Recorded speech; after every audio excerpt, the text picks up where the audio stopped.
ছাত্র ভোটের তারিখ না দিলে আমরা কিন্তু রাস্তা ছেড়ে যাব না। আজকে সুদীপ্তদার শহীদ দিবস 12 বছর অতিক্রান্ত। আমরা দুটো মিছিল করছি, একটা কলেজ স্ট্রিট থেকে, একটা শিয়ালদা স্টেশন থেকে। আসলে এটা তো সেটিং হয়ে গেছে, সরকারি স্কুল বন্ধ করে দেবে এবং সরকারি স্কুল বন্ধ করে দেওয়া মানে বেসরকারি যারা মালিক তাদের ফায়দা করার জন্য। আসলে বেসিক প্রাইমারি এডুকেশন এটা তো হচ্ছে গিয়ে দেওয়ার কথা হচ্ছে গিয়ে রাজ্যের সরকারের, তাহলে রাজ্যের সরকার ব্যর্থ হচ্ছে।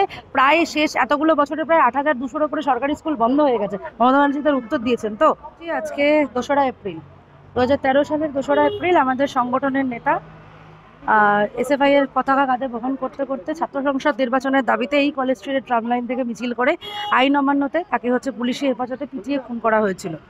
আজকে 12 বছর অতিক্রান্ত, এখনো পর্যন্ত সুদীপ্ত গুপ্তের যে হত্যার বিচার, সেই বিচার এখনো পর্যন্ত এই সরকার করেনি।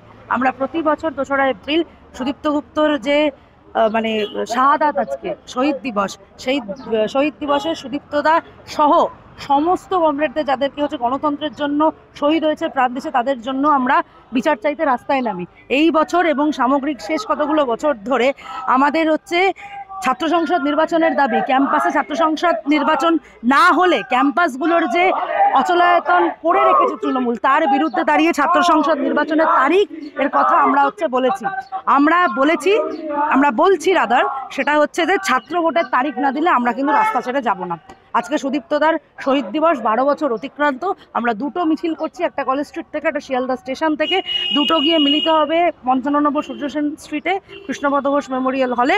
সেখানে দাঁড়িয়ে সেমিনার হবে, 4টি বাম ছাত্র সংগঠনের নেতৃত্ব বলবেন। এছাড়াও আমাদের প্রাক্তন রাজ্য সম্পাদক দেবজ্যোতি দাস আসবেন, উনি বলবেন। এই যে ছাত্র সংসদ নির্বাচন হচ্ছে না, তার টালবেটাল করা হচ্ছে, এর পেছনে কি ষড়যন্ত্র? আসলে এর পিছনে একটাই কারণ, সেটা হচ্ছে তৃণমূল বুঝে গেছে ক্যাম্পাসগুলোতে তৃণমূলের আর মাটি নেই। আর তৃণমূলের আর মাটি নেই বলে সেটা ওনারা চাইছেন না যে নির্বাচনটা করাতে, কারণ জানে সুষ্ঠুভাবে গণতান্ত্রিক প্রক্রিয়ায় ছাত্র সংসদ নির্বাচন যেখানে হয়েছে, এই 2011 সাল থেকে এই 25 সালের মধ্যে যেখানে যতবার গণতান্ত্রিক প্রক্রিয়া হয়েছে সেখানে কিন্তু তৃণমূল দাঁত ফোটাতে পারেনি। তার এক্সাম্পল আমরা দেখেছি কলকাতা বিশ্ববিদ্যালয়ের অধীনস্থ ভিক্টোরিয়া কলেজে দেখেছি, যাদবপুর দেখেছি, প্রেসিডেন্সি দেখেছি। গণতান্ত্রিক প্রক্রিয়ায় ছাত্ররা ভোট দিতে পারলে তৃণমূলের যে নৈরাজ্য, সেই নৈরাজ্যের মধ্যেখানে দাঁড়িয়ে কিন্তু তৃণমূলের জেতার কথা না, এবং সেই ভয় তৃণমূল ভোটটা করাতে চাইছেন। দিনের পর দিন ড্রপ আউট বাড়ছে, তার ক্ষেত্রে অনেক স্কুল প্রাইমারিও বন্ধ হচ্ছে এবং বেসরকারি স্কুলগুলোতে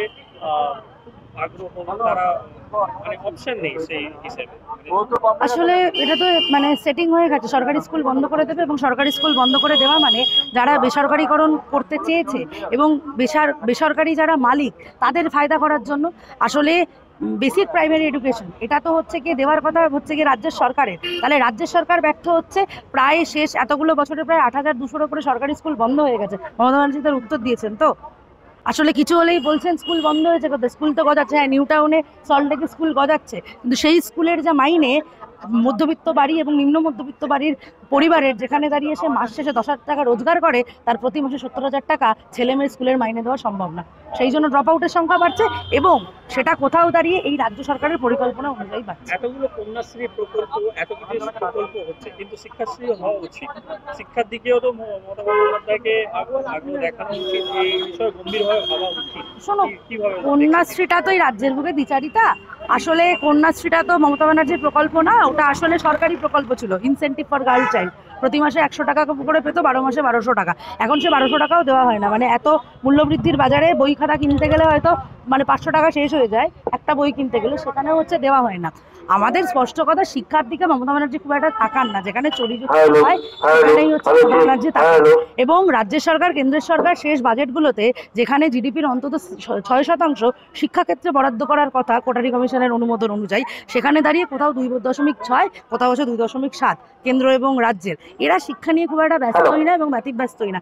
এরা মানুষের জীবনটাকে এবং যারা শিক্ষা আঙিনায় থাকতে চায় তাদের শিক্ষা আঙিনার থেকে গিয়ে বিমুখ। আমরা এসে ভাই, আমরা ড্রপ আউট ছাত্রদেরকে এই শিক্ষা ফেরাতে চাই, এটাই আমাদের লড়াই।